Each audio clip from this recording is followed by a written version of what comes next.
नमस्कार दोस्तों, मेरा नाम है अनुपम मिश्रा और आप सभी लोगों का द टाइम फ्रेम में एक बार फिर से बहुत बहुत स्वागत है। दोस्तों, सबसे पहले आप सभी लोगों को होली की ढेर सारी शुभकामनाएं। दोस्तों, होली के इस शुभ अवसर पर मैं कामना करूंगा, आशा करूंगा कि आप लोग अपने जीवन में एक बहुत ही बेहतरीन और उम्दा किस्म के ट्रेडर आगे जाके बने।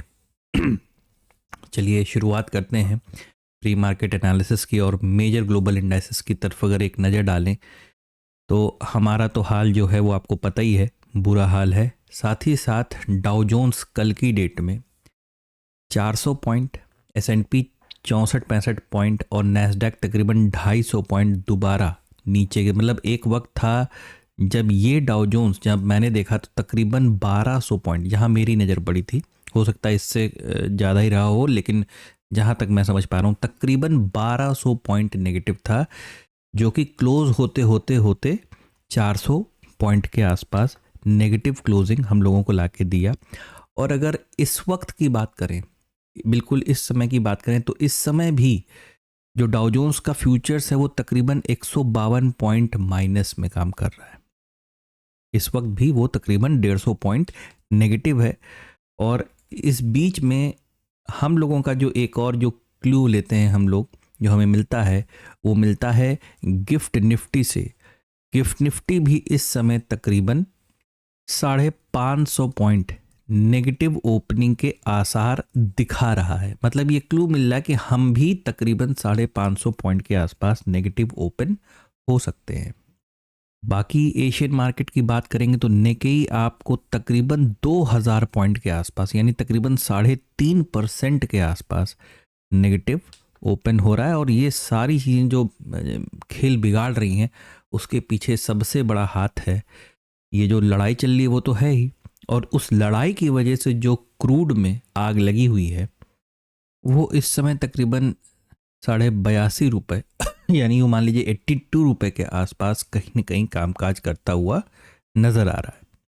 दोस्तों, अगर गोल्ड की बात करें तो गोल्ड कल की डेट में, कल हमारा मार्केट बंद था तो कल की डेट में इंट्राडे में गोल्ड में थोड़ी नरमी देखने को मिली थी, लेकिन आज फिर से तकरीबन 2% के आसपास गोल्ड 90 रुपये के बढ़त के साथ काम करता हुआ नज़र आ रहा है। और साथ ही साथ ये जो हमारा USD INR है, इसमें थोड़ी सी नरमी देखी गई है रुपया मजबूत होते हुए। माफ़ कीजिएगा, ये भी अभी जो है एक बढ़त दिखा रहा है, ठीक है, आधे % के आसपास की। और ये भी एक प्रकार के समझा जाए तो ये भी एक अच्छा इंडिकेटर नहीं है। दोस्तों, अगर न्यूज़ पे चलें तो अभी अभी एक जो ताज़ा खबर निकल के आई वो ये है कि इज़राइल ने फिर से ईरान के ऊपर एक लंबी स्ट्राइक की है। मतलब कहीं ना कहीं ये लड़ाई अब एक ईगो पे आ गई है कि हम नहीं रोकेंगे और आप नहीं रोकोगे तो देखते हैं कौन बचेगा, कुछ वैसा वाला सिस्टम हो चुका है। और मुश्ताबा खमेनी एक नए लीडर इलेक्ट हुए हैं, सुप्रीम लीडर ईरान के। अब देखते हैं कि ये किस तरीके का रिएक्शन देते हैं। फिलहाल ईरान जो है बहुत ही मजबूती के साथ इजराइल और अमेरिका को जवाब दे रहा है।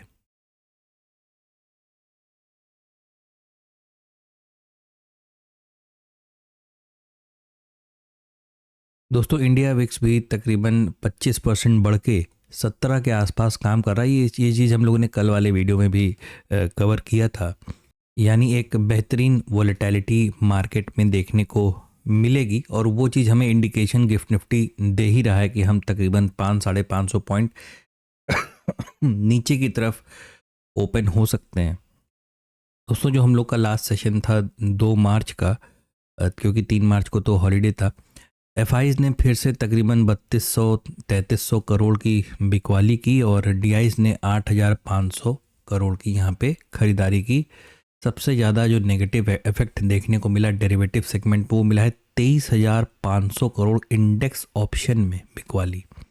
तो ये एक बहुत ही तगड़ा नंबर निकल के आया है। मतलब हर तरफ से एक नेगेटिव इम्पैक्ट हम लोग को देखने को मिल रहा है। सीधे चलते हैं चार्ट की तरफ, और चार्ट में जैसे ये इस समय हमारे सामने ओपन है डेली चार्ट, ठीक है।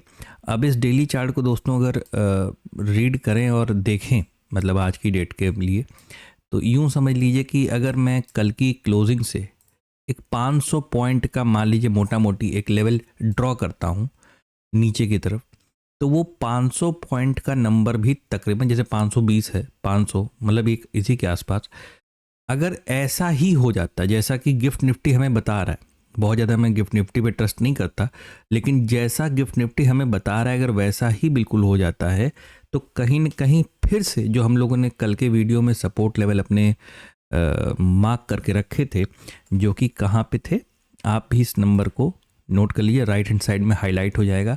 वो है 24,500 से लेके 24,300, मतलब ये तकरीबन 200 पॉइंट का ये जो जोन है ना। अब आप इसे 24,550 और 24,350 मान लीजिए, या तो 24,500 मानिए, 24,300 मान लीजिए, मतलब राउंड फिगर करके इस चीज़ को देख लीजिए, ठीक है। तो ये वो लेवल है, अगला सपोर्ट जोन है जहाँ पे हम डायरेक्ट नीचे की तरफ खुलेंगे। कल भी यही बात हुई थी, आज भी उसी बात को मैं रिपीट करूँगा, बहुत ज़्यादा इसको आगे तक नहीं लेके जाएंगे, सीधे चलेंगे 30 मिनट के चार्ट पे। 30 मिनट के चार्ट पे अगर हम फिर से दोबारा इतना ही नीचे खुल रहे हैं, जैसे कि इस जोन, जैसे यहाँ पे हम लोग खुले थे, जैसे 2 तारीख को हम लोग एग्जैक्टली इसी सपोर्ट लेवल के आसपास हम लोग ओपन हुए थे, अगर आज भी हम लोग इसी सपोर्ट लेवल के आसपास ओपन होंगे तो इस चीज़ का ख्याल रखना है हम लोगों को दोस्तों कि तुरंत सपोर्ट लेवल से सेलिंग नहीं करनी है, ठीक है। मतलब ये मैं इसलिए कह रहा हूँ क्योंकि ये हमारा एक डिसिप्लिन है। अब पता चला खुलते ही मार्केट और नीचे आने लगे, वो एक अलग बात हो जाएगी। वो ऐसे समय पे कोई भी परफेक्ट या प्रॉपर टेक्निकल एनालिसिस की राय नहीं दी जा सकती है। जो दे रहा है अपने तीरंदाज बन रहा है, वो एक अलग बात हो गई, लेकिन सिंपल सी चीज़ है कि हम सिर्फ आज एक ट्रेड के चक्कर में हम अपना डिसिप्लिन ख़राब कर लें, ये तरीका मेरे ख्याल से एक ट्रेडर को शोभा नहीं देता। वैसे भी आज रंगों वाली होली है, जो रंग खेले जाएंगे, एन्जॉय कीजिए, टेंशन मत लीजिए। ये सारी चीज़ें वैसे इतनी टेंशन दे रही हैं, तो आप टेंशन ना लीजिए, अपना होली का रंग एंजॉय कीजिए, या स्क्रीन को देखिए, पढ़ने की कोशिश कीजिए, रीड करने की कोशिश कीजिए। मेरे ख्याल से ये ज़्यादा बेहतर होगा। हाँ, अगर यहाँ से इस पॉइंट, इस सपोर्ट लेवल से अगर मार्केट ऊपर की तरफ उठता है, अब इस रेजिस्टेंस से या इस पूरे जोन के रेजिस्टेंस से कोई नेगेटिव प्राइस एक्शन, जैसे यहाँ से मार्केट गिरा था ना 2 तारीख को, यहाँ से अगर वैसा कोई रिएक्शन हमें यहाँ पे देखने को मिलता है तो फिर आप लेकिन इस चीज़ का ज़रूर ख्याल रखिएगा, उस नेगेटिव प्राइस एक्शन में जो स्टॉप लॉस की संख्या है वो बहुत मिनिमम होनी चाहिए, बहुत छोटी होनी चाहिए। अब ये जो छोटा शब्द है ना, ये आपके लिए कितना छोटा है ये आप डिसाइड करेंगे, आपकी पॉकेट डिसाइड करेगी। क्योंकि आप इस चीज़ को समझिए, क्योंकि जब तक डेली टाइम फ्रेम पे, ये छोटे मोटे टाइम फ्रेम का कहानी अब ख़त्म हो चुका है, क्योंकि आप एक इवेंट वाली मार्केट में काम कर रहे हो, आप एक न्यूज़ बेस्ड मार्केट में काम कर रहे हो, तो यहाँ पे ये छोटी मोटी मार्केटें, मतलब छोटे मोटे टाइम फ्रेम इतना इफेक्ट नहीं कर पाएंगे। तो आपको एक डेली टाइम फ्रेम पे किसी न किसी प्रकार का पॉज, ठीक है, एक अच्छी जगह पे पॉज, या तो किसी न किसी जगह पे एक पॉजिटिव प्राइस एक्शन की रिक्वायरमेंट होगी, तभी हम अपने किसी डायरेक्शन वाले पार्ट को हम चेंज कर पाएंगे, ठीक है। वरना जैसी मार्केट है वैसा रिएक्ट करिए, सिंपल सी चीज़ है, ठीक है। अपने डिसिप्लिन को होल्ड रखिए, अपने इमोशंस पे कंट्रोल रखिए, बस इतना ही है प्री मार्केट एनालिसिस में, ज़्यादा कुछ नहीं बताने को।